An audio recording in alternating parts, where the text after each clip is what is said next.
Well, good morning. In my 6th year in office, I am extraordinarily grateful to have so many aides and advisors who have been there since the earliest days. But it's still somewhat bittersweet when any of them leave for new endeavors, even when their successor is wonderful. In early March, Kathleen Sebelius, my Secretary of Health and Human Services, told me she'd be moving on once the first open enrollment period under the Affordable Care Act came to an end. And after 5 years of extraordinary service to our country and 7.5 million Americans who've signed up for health coverage through the exchanges, she's earned that right.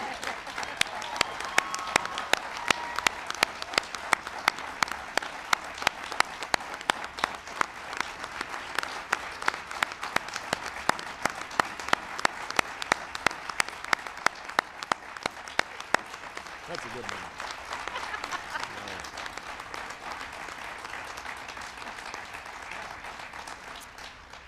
I will miss her advice. I will miss her friendship. I will miss her wit. But I am proud to nominate somebody to succeed her who holds these same traits in abundance, Sylvia Mathews Burwell.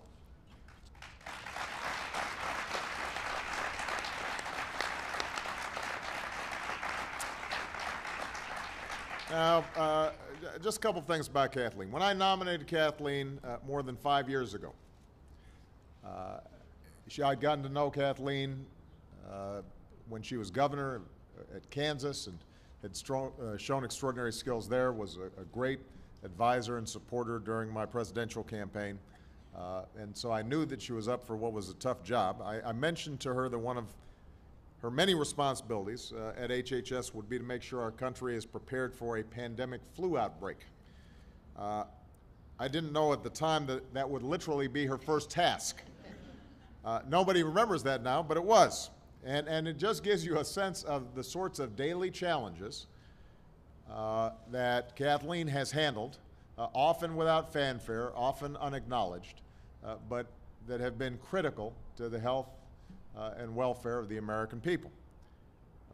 She's fought to improve children's health from birth to kindergarten, expanded maternal health care, reduced racial and ethnic disparities, brought us closer to the first AIDS-free generation. She's been a tireless advocate for women's health. And of course, what Kathleen will go down in history for is serving as the Secretary of Health and Human Services when the United States of America finally declared that quality, affordable health care is not a privilege, but it is a right for every single citizen of these United States of America.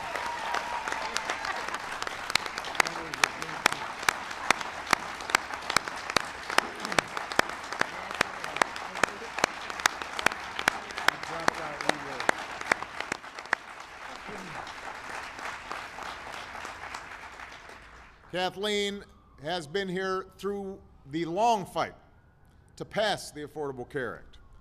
She helped guide its implementation, even when it got rough. She's got bumps, I've got bumps, bruises, but we did it because we knew of all the people that we have met all across the country who had lost a home, had put off care, had decided to stay with a job instead of start a business because they were uncertain about their health care situation. We had met families who had seen their children suffer because of the uncertainty of health care. And we were committed to get this done. And that's what we've done. And that's what Kathleen's done. Yes, we lost the first quarter of open enrollment period with the problems with healthcare.gov. And they were problems. But under Kathleen's leadership, her team at HHS turned the corner, got it fixed, got the job done, and the final score speaks for itself.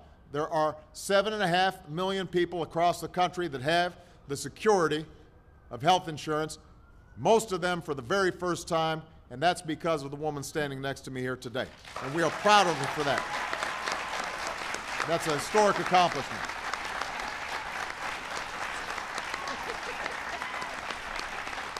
That's right.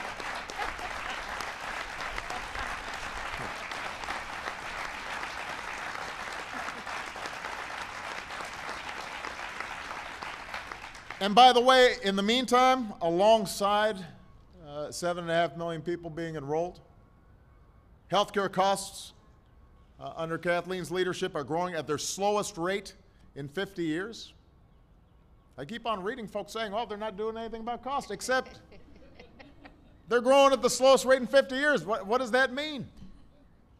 That's in part because of Kathleen's extraordinary leadership.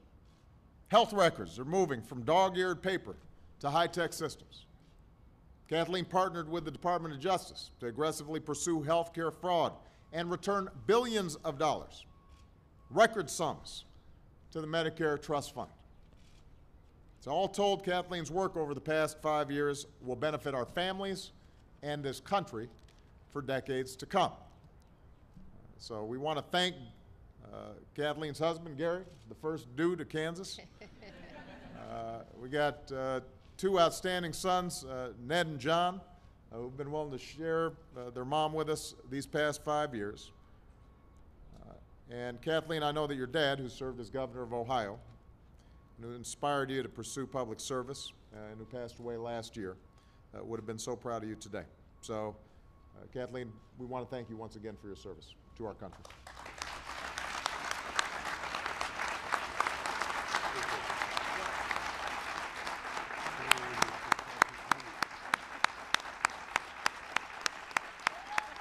You. Hey.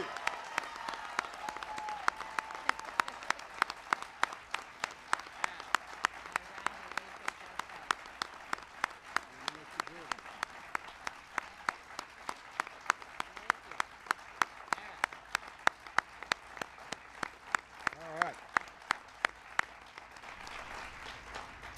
Now, we know there's still more work to do at HHS. There's more work to do to implement the Affordable Care Act. There's another enrollment period coming up about 6 months from now. There's a whole array of responsibilities to meet over at this large and very important agency. And I could choose no manager as experienced, as competent, as my current Director of the Office of Management and Budget, Sylvia Mathews Burwell.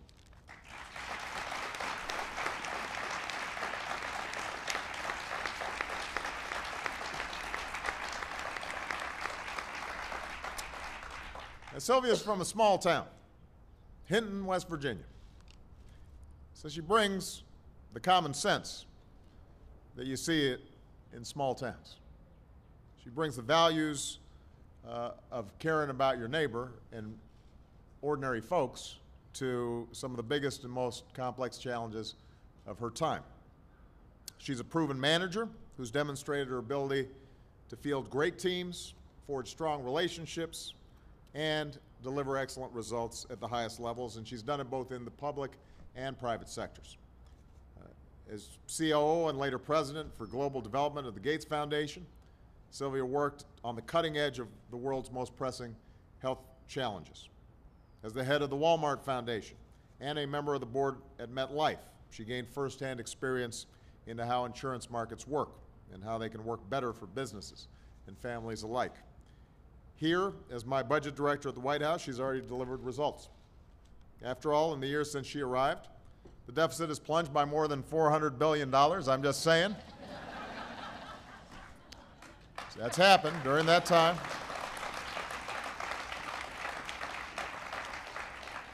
When the government was forced to shut down last October, and even as most of her own team was barred from reporting to work, Sylvia was a rock, a steady hand on the wheel who helped navigate the country through a very challenging time. Once the government was allowed to reopen, Sylvia was vital to winning the 2-year budget agreement that put an end to these manufactured crises that we had seen here in Washington so that we could keep our full focus on growing the economy and creating new jobs and expanding opportunity for everybody who's seeking opportunity. And all the while, she's helped advance important initiatives to bring the government into the 21st century, including our efforts to speed up job creation by dramatically speeding up the permitting process for big infrastructure projects. So, Sylvia is a proven manager, and she knows how to deliver results. And she'll need to be a proven manager because these are tough tasks, big challenges. You know, from covering more families with economic security that health insurance provides, to ensuring the safety of our food and drug supply, to protecting the country from outbreak or bioterror attacks, to keeping America at the forefront of job-creating medical research. All of us rely on the dedicated servants and scientists, the researchers at HHS and the FDA and CDC and NIH. All of them are an extraordinary team, and sometimes the American people take for granted the incredible network of outstanding public servants that we have who are helping to keep us healthy and helping to improve our lives every single day. So I want to thank Stephen, Sylvia's husband, and Matthew and Helene for sharing wife and mom with us a little bit longer. We'll miss you seeing you around the White House, but I know that you're going to do an outstanding job as America's Secretary of Health and Human Services. I hope that the Senate confirms Sylvia without delay. She's going to do great. Last time she was confirmed unanimously. I'm assuming not that much has changed since that time. And with that, I want to give them both an opportunity to say a few words, starting with Kathleen. Thank you.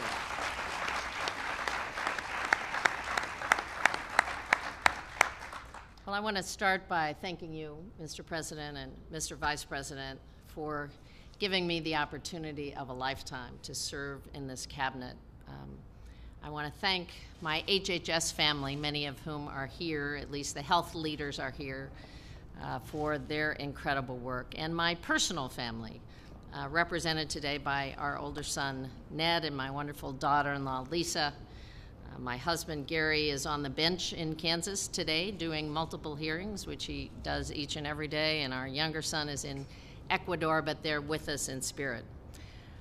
The President has already made this case, but I want to remake it. HHS is an amazing department. It's full of bright and talented and hardworking people who believe strongly in our important mission, providing health care and essential human services to all Americans. Now, inscribed on the walls of the Humphrey Building, where your office will be, are the words of the namesake. And what Hubert Humphrey said is the moral test of government is how that government treats those who are in the dawn of life, the children, those who are in the twilight of life, the elderly, and those who are in the shadow of life. And that really, I think, describes what we do at HHS. From our work on birth to kindergarten initiatives to providing for the elderly and disabled, our employees help their friends and neighbors every day. The researchers in NIH labs and scientists working to improve new drugs and devices are helping change the face of humanity by advancing new cures, research, and innovation. We're advancing public health in the US and around the globe with anti-smoking efforts and promoting maternal and child health. Finally, behavioral health and physical health issues will be considered both part of essential treatment, and that's a big step forward.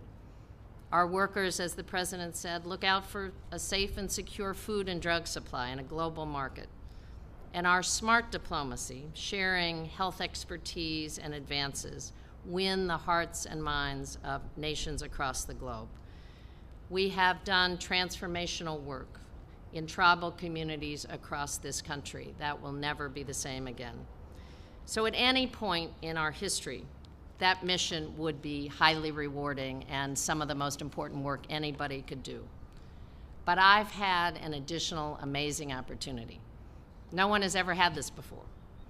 I got to be a leader of HHS during these most historic times.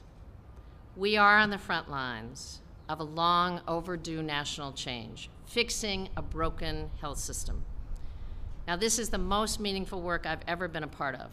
In fact, it's been the cause of my life. And I knew it wouldn't be easy.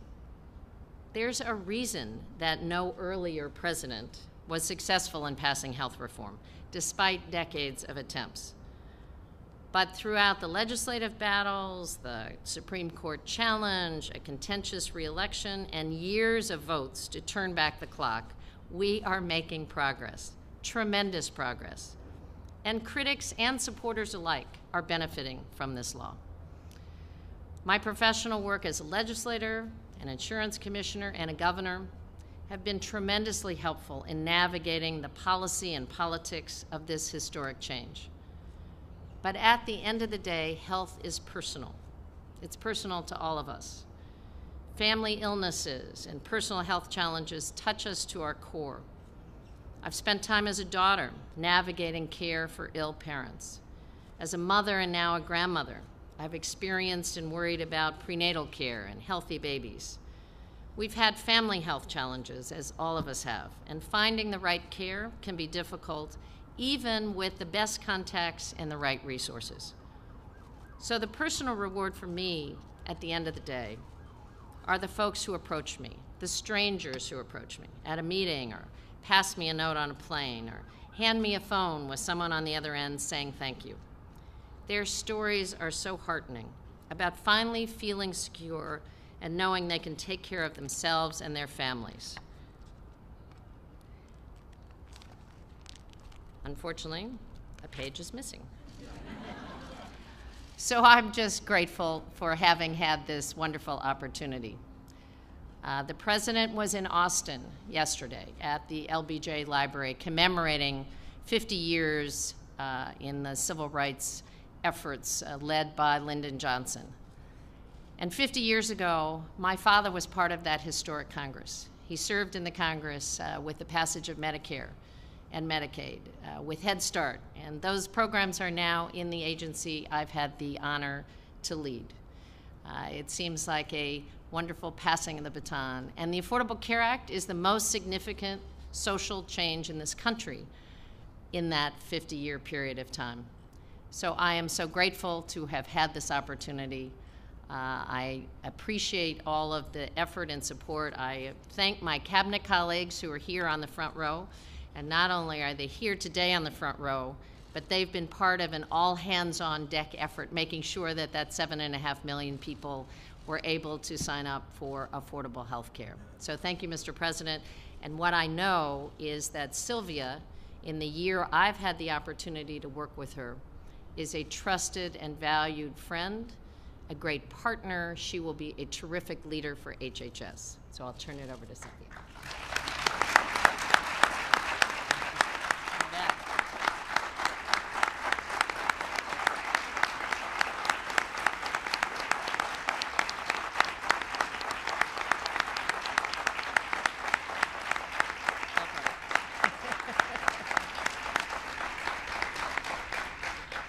First, I'd like to thank you, Mr. President and Mr. Vice President, for the trust you've placed in me at my role at OMB and your confidence in nominating me for this new role. Second, as we all honor Kathleen's accomplishments here today, I also want to personally thank her for her support and friendship through this year. I want to express my heartfelt thanks to the team at the Office of Management and Budget and to our congressional counterparts with whom I've had the privilege to work closely throughout this year. OMB is an extraordinary institution.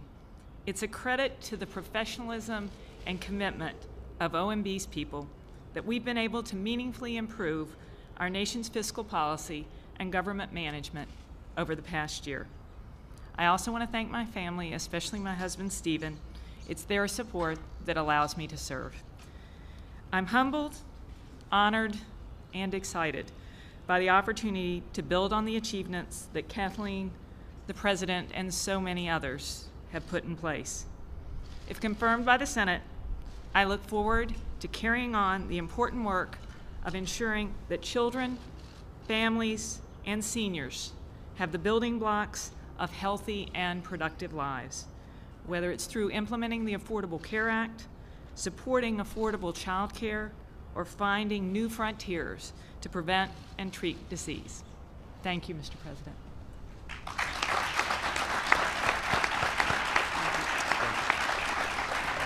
Give these extraordinary women one more big round of applause. Thank you, Kathleen, for your service.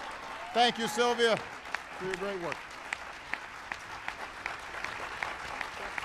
Ditto. Thank you.